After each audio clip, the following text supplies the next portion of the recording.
Hello everyone, welcome back to the channel. We have some fresh Citadel Forged with Fire content. Thank you for supporting the channel. If you haven't done so yet, please subscribe whether you like the videos or you don't like them. If you watch them, please subscribe to support my effort. As always, we're ad-free, but if you'd like to send a gift, please check out my Amazon wish list in the link below. Let's start the video.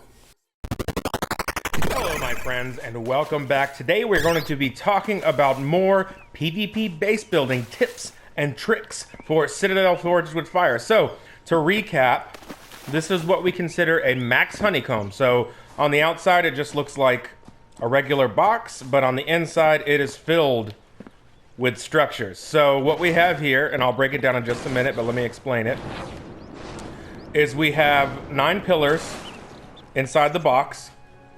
We have 2 curved walls, a sloped wall, and then inside of that we have a sloped roof in there somewhere. So I'm gonna start to break it down to show you. And I'll build it back up just so you can see what it looks like to build from scratch. And when you're building these, I'm on cooldown because this is, hang on, let me put my throne on here. When you're building these, build them in sections. Oh, it's still on cooldown. Okay, we'll come back to it. I'll show you guys in a second. Let me show you something else.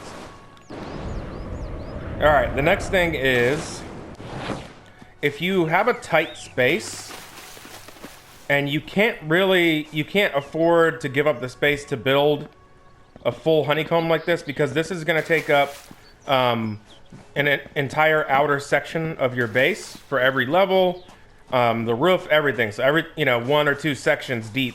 You may not have the space, but if you still want extra protection, what you can do, if I can get in here, is on the inside, you want to build pillars against the wall like that, and then on the outside do the same thing. It gives you 3 layers of protection, so if someone sieges from the outside, they have to get through a pillar, then a wall, and then they might think they're in based on the size of the base, but no, they have another pillar to get through. And the next tip I'm going to show you is going to add on to this to make it even better. But just to show you, let me put a structure down. You can still put structures if there's pillars placed. You can do that. You can do mana nodes, reformation stones, everything. So all the pillar really does is it gives you less space inside, but it reinforces. And then I definitely recommend upgrading. If you only have 1 door, definitely make this ornate. Another thing you can also do is make it a airlock. And then that way, if they do break this outer door, they still have to break another door to get in. So this is if you're very short on space. And then, of course, first thing you want to make ornate is this door, because that's going to be the obvious point of entry for anyone. And so if you make this ornate, it may dissuade them, it may not. Also, the nice thing about ornate is not just that it has all the health, but it has more time to recover from reformation stones than marble does, since it's twice as strong. All right, the next tip is, let's say you have your pillars against the wall there. Someone sieges into your base. Okay, so obviously they've still got to get through these pillars before they get anything. They destroy 1 pillar, they're in, right? Well, let me show you a little trick. Let me build this back up. And what I'm going to do is I'm going to upgrade these pillars to ornate, just to show you what happens now. We'll leave the wall marble. So we destroy the wall. Okay, same thing.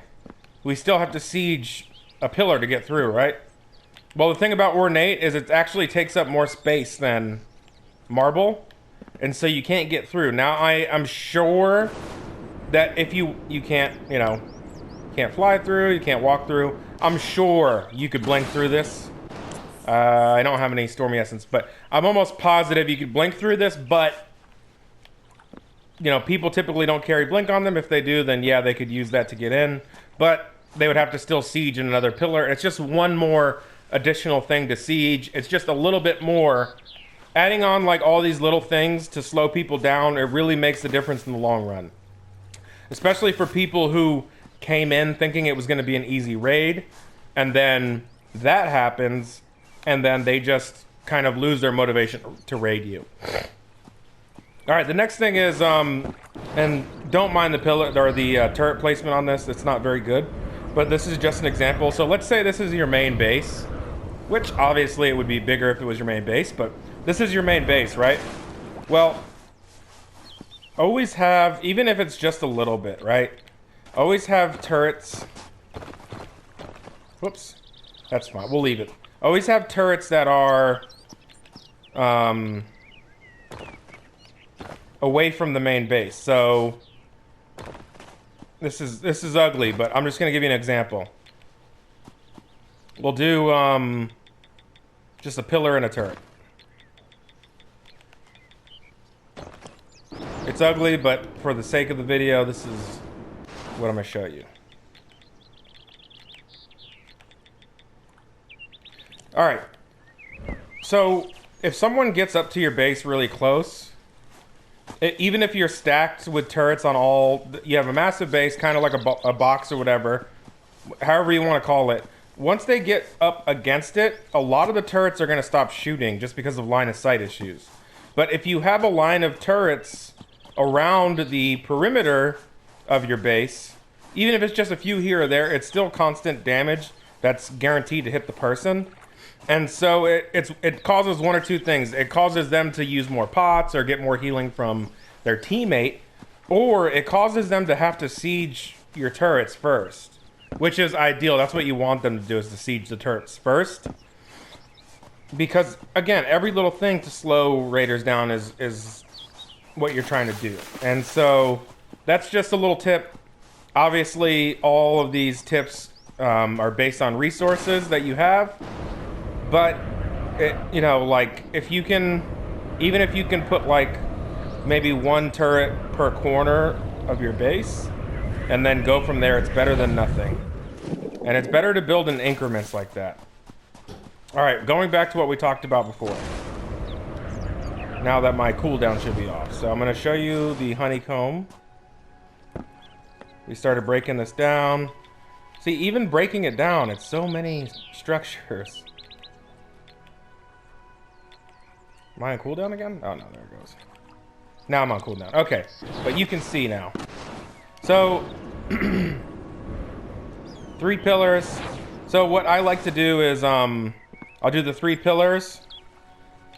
And then, depending on, so, let's say that you can't go from the roof. So what I like to do is 3 pillars, and then 1 on each side. Oh, whoops, nope, not that. Am I on cooldown?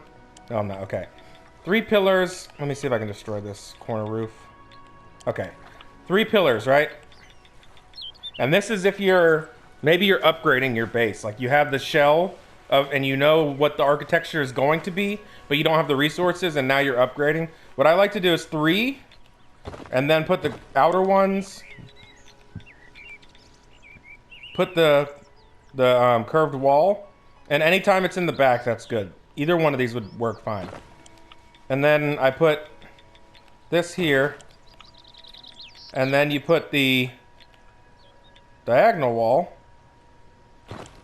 and then put the rest of the pillars, pillar, pillar, pillar, and then you want to put the roof, which I use corner roofs. I've seen people use slope roofs, but I feel like if you do that, you need to face it a specific way. So that's why I use corner roofs. Roof, and then your very last curved wall like that, and then seal it up, and that's it. Oh, make sure you seal the top. But that is what I call a max honeycomb unit, because this is 1 unit of space, 1 square unit of space, and inside we have 9, 10, 11, 12, 13 structures just inside of it, and then that doesn't count that they have to break through that wall and that wall to get into your base. So it's quite a bit of sieging, and a lot of times, like if people are using concentrated storm, the pillars it'll spread the storm out, so they're not necessarily sieging exactly the way they want to. So this can make a huge difference. Now I will tell you that on my main base, I have 2 layers of this on every side of my base and on the roof, like up as well on the roof side. So it's 2 layers deep of this. And so even if like a large group came through, it would still be really annoying for them to actually get anywhere decent inside my base. And so yeah, those are the tips. A little bit different format than normal. I hope they were helpful, especially this and this, because I think for most people, you're not ready to fully honeycomb your base, but this could be, even if you have the architecture, this could be a temporary solution just to give you extra resiliency while you're offline. And so I hope that these tips are helpful. If you guys have more questions, ask below. We have a really good community of people who play this game quite a bit that we can discuss different things with and get different tips from. So ask your questions below. Please like, subscribe, and until next time, thanks for watching.